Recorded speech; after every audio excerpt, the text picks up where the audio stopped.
What's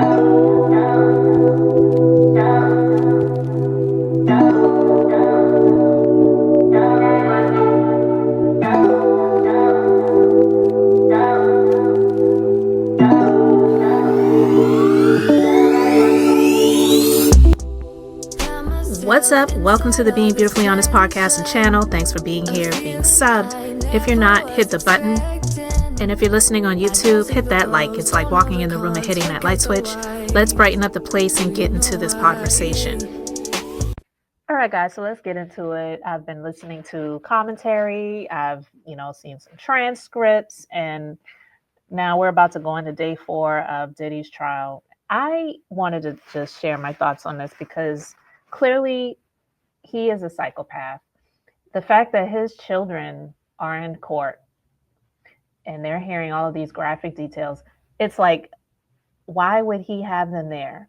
Clearly he's a narcissist, so he's only thinking about and considering himself, right? And I feel that he felt maybe having his kids in court, it wouldn't just be for him to feel better and see his children, but also maybe thinking, oh, this will intimidate Cassie, and maybe she won't feel comfortable talking about all of the things that we did because my children are going to be there. Because it is noted from the past that when Kim didn't make it, when she lost her life, it is noted that she came back around for a little bit, but then she left again.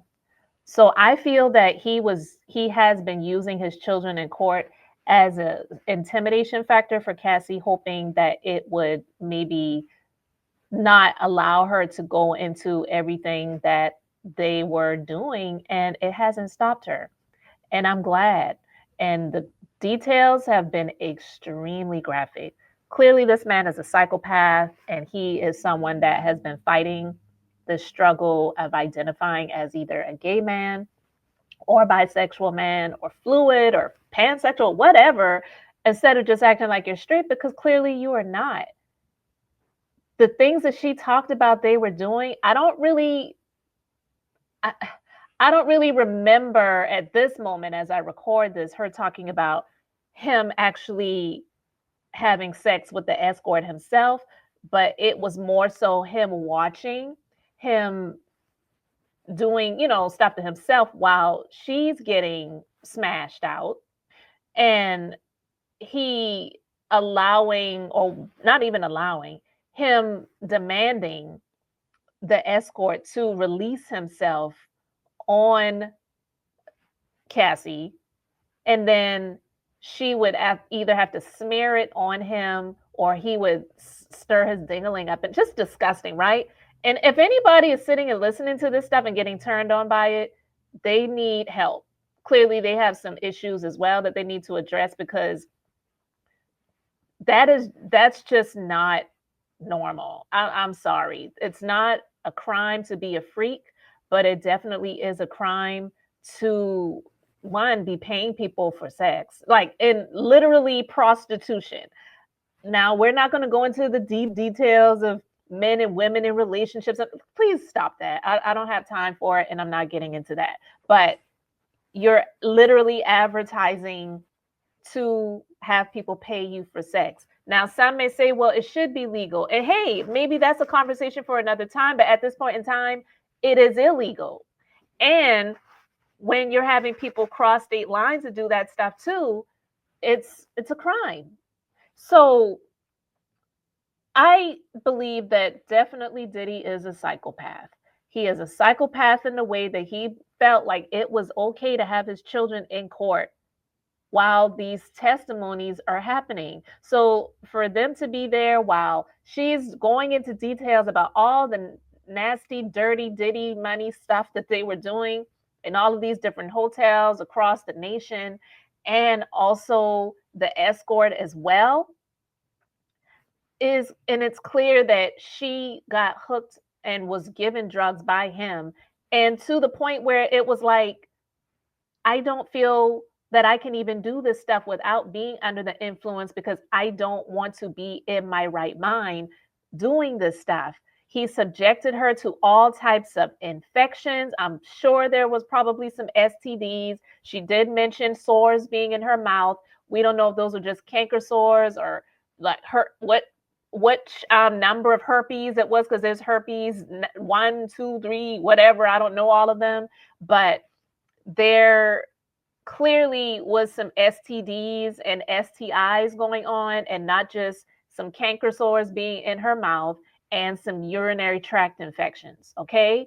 And to be in pain, to have to endure all of that stuff, being on your menstrual cycle, she could not even celebrate her birthday. She said, I believe it was her 29th birthday, and she wanted to go to a karaoke bar with her friends just to have fun, and he was coming in and out of the place, and she didn't have a choice. This was not a choice. This was by force. I don't care if he was giving her gifts. I don't care if he was giving her money and he was sustaining her lifestyle. This, like I said, was it last year or maybe even the year before when she filed that civil lawsuit? I still stand on that today. I believe she was an sex slave and he groomed her. She was very young. I feel like she had stars in her eyes. It's like, oh my God, I'm going to be a pop star. I'm signed to Bad Boy. And also, he's taking a personal interest in me, and he's going to literally be here and mentor me. And he did not mentor her, he groomed her.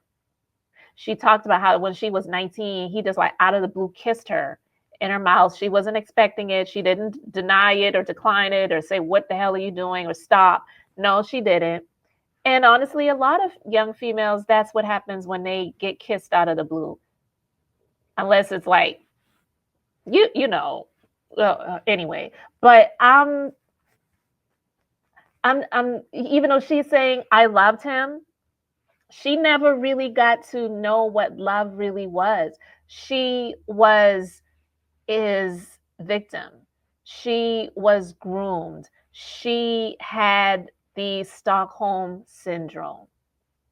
And she thought she loved him because that's all she really knew. Not saying she didn't have puppy love before. And, she even, the guy, the other producer, what was his name? Ryan, I think his name.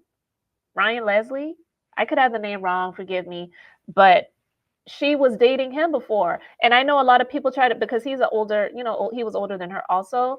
But I'm sorry, I just don't want to hear anyone giving him an out or any excuses. I was listening to some commentary yesterday, and someone was really trying to, and it was a female. She was really trying to go hard and heavy for Diddy, and she talked about how Cassie was fighting him back, and she had a wine cork opener, and she hit him, she sliced him or something with it and whatever. And someone else responded to that person and said, "Isn't it that Gene Deal? He said how Kim Porter, she had her nose broken by Diddy, and she got a wine cork opener and hit him with it." And this chick said, "Do you know how easy it is to break someone's nose?" The fact that this chick said that, I was like, please get her out of here, because this is ridiculous. For anyone to try to, like, who would say some stuff like that? And no, it's not easy to break someone's nose. You have to use a lot of force to do that. And for a man to break a woman's nose, absolutely is much easier for a man to do that to a woman than it is for a woman to do that to a man. So she was his victim. I believe he does care about his children, but I'm going to be honest with you guys, and I've said this about Martell before, not trying to compare Martell to Diddy, but anyone that could be a certain type of way to women, I don't believe that they really, truly, genuinely love their children. There is something inherently wrong with a person that could be a psychopath in this way, and then on the other side say that, I love that person or I love my children. No, you don't really love them. You don't even know what love is. And a lot of people don't know really what love is. And Cassie clearly didn't know what love is, because even her testifying in court, she said, I loved him and I wanted to make him happy. She didn't say, I thought I loved him. So even to this day, I feel like I not feel like, I know she's still grappling with a lot of the things that she had endured, that she was a victim of. And she still feels like she loved him when that wasn't love. Girl, young lady, sweetheart, beloved, like Iyanla says, you were not in love with him. You were, probably infatuated, and you may have had some feelings that you were still trying to hold on to from the beginning when he groomed you, but he didn't love you, and that was not real love, and you didn't love him because you were his victim. And she did, yeah, of course, she benefited from some things financially, but if anyone in their right mind would say, you know what, you're going to have to go through having these freak offs multiple times a week for several hours at a time, whether you are in pain, whether you are on your menstrual cycle, whether you just don't feel good, and you just have to do it, but you're going to be able to live this lavish lifestyle in public. Most people in their right mind would turn that down and say, hell no, I'm not going through all of that just for, no, I would rather struggle. I would rather work hard and try to do the best I can with my own talents and skills, or work 3, 5 jobs if I have to, before I would endure going through stuff like that just to say that I'm living it up and I'm getting beat down in private. So she was not in her right mind. And he also was drugging her. And if we want to say that, oh, well, she was using drugs after she got hooked. She got hooked. I don't even know the drugs that she was naming, a lot of things I had never even heard of. So she was having to be drugged just to take her out of her head. I believe she cared about him and she didn't want anything bad to happen to him, which is not uncommon for battered women. A lot of them protect the abusers, even though the abuser is not a protective person and is not protecting them. They're not even protecting themselves because they're doing stuff that could jeopardize their own freedom, but they don't care. So when he had tried to intimidate her and make her feel sorry for him, when he did one time assault her and her friend called the cops and she left, she tried. This is not uncommon. This is something that victims do. They try. They don't all the time. They don't just immediately leave and gone for good. So she made attempts to leave and come back. That is common, okay? So I don't know how well the defense is going to do when it comes to the cross-examination of her, although I do believe they're really going to try to go in on her because I believe they're also using women or a woman to cross-examine her, because with stuff like this is extremely delicate and it could be a turnoff to have a man cross-examining a woman. It's happened in court. We know it's happened definitely in the past before, but I believe because of him being a high profile client of theirs, they're going to use a woman, I believe, to cross-examine her, to really try to go in and get, some things. But I really don't believe it's going to work. I don't.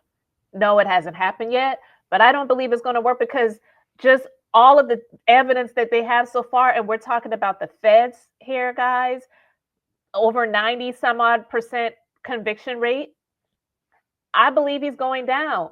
I don't know if he's going to get convicted on every single charge, but a lot of it so far has definitely been proven. So I just don't see him getting out of this. I don't see him getting off, and I don't care. He needs to serve that time. He does need to serve that time because he is a psychopath. He is a psychopathic person to have his kids in court listening to all of the graphic details that were going to come out. And I feel like he was using his kids because he felt like having his children there would intimidate Cassie and cause her to maybe back off and not really go into any full details, or, I plead the fifth, or, I really believe he thought that might happen.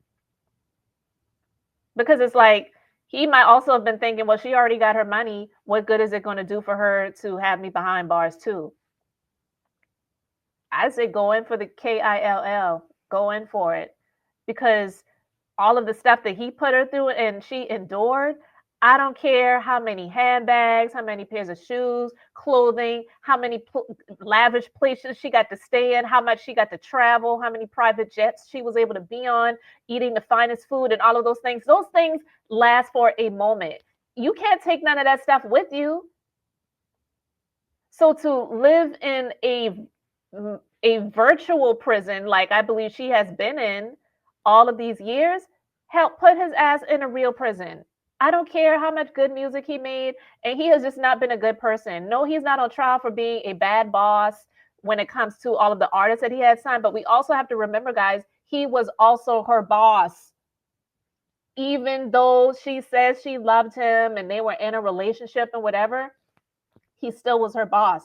He had her signed to a 10 record deal, which to me sounds like he had every intention on putting her in bondage because he knew that that was not going to happen. He knew that that was not going to happen. So we also still have that as well. He was her boss. He was her boss. Yeah, sometimes the boss, they get into, the doctor gets into a relationship with the front office person and they wind up dating and getting married or whatever, but usually they're not beating that person's ass either, or getting them on drugs and doing freak offs with them and all kinds of stuff like that, and just making them have sex with other people while they watch and all kind of crazy stuff like that. So I'm not even putting the relationship, going from employer employee to boyfriend girlfriend, never a wife and husband. Thank God, she didn't go that route. But I'm saying we know that those relationships do happen, but he was still her boss. He was still her boss at that point. It wasn't just she was his employee at one point and then she was not his employee anymore. She was still signed to Bad Boy Records. So that also doesn't look good either. And I feel some people really forget about that because they're just looking at the relationship side of it when it comes to them, being in that dating situation. He was still her boss. So all of this stuff about her saying, I wanted to please him, I loved him. She didn't know what love is, and he definitely didn't know either. Still doesn't. Because to have your children there, you don't really love them. You don't even love yourself. You can't love anybody else if you don't love yourself. And he's never been happy with himself because he is a gay man that has been trapped in that denial for years. And it's a sad thing. It's a real sad thing when you are a popular person and you can't be who you really are. So you are taking it out on Cassie, behind closed doors because you can't be who you really are. You really want to be out and free and out of the closet. So you're taking it out on, Cassie, and being terrible to your artists and staff and abusive and all that other stuff because you have that sort of power. And now what power does he have? So it's a trip, guys. I just wanted to share my thoughts on it because I'm like, for him to have his kids there, he clearly is a psychopath. I mean, clearly he's a psychopath because of all the things that he, had Cassie doing and that he was doing and for hours on end, multiple times a week. Who the hell can have sex? That's not normal. None of that is normal. It's regular. Making sure he ejaculated and putting your dingling in his ejaculation and all kind of. That's on another. It's not even on another level. That's in hell. The level is low. It's just like the bar is in hell. If you have to go through those routes to get turned on, you need help. None of that stuff is normal. And yeah, being a freak is not a crime, but forcing people to do stuff that they don't want to do is. Period. And no, he may not be on trial for RAPE or DV, domestic violence. I'm just going to say it. But he definitely, the things that he is on trial for, RICO, SEX trafficking, and the other things, To me, it sounds like they're proving their points on so many levels. It would be hard for them to not get a conviction on at least a couple of these charges. All right. But I want to know what you guys think. Let me know your thoughts in the comments. Let me know if you're following the trial, if you want me to talk about more of this stuff. Guys, thanks for being here, liking, and subscribing. I'm Beth, just being beautifully honest. So until next time, wanted to keep it brief, beautiful, and now I'm going to say bye.